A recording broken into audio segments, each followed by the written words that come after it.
Good day ka-farm boy! Nandito ako ngayon sa layer house 1 namin. Magko-collect ako ngayon ng mga free-range eggs. Tara, samahan niyo ako. Ito pala yung DIY rollout nest namin.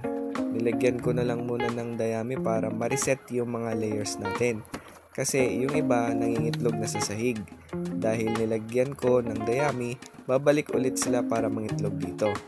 Ang mga layers namin dito ay naglalaro sa 90 to 94% ang production ngayon. 60% dito ay large at 30% naman yung medium. Yung 10% naman ay mix na ng small at XL naman.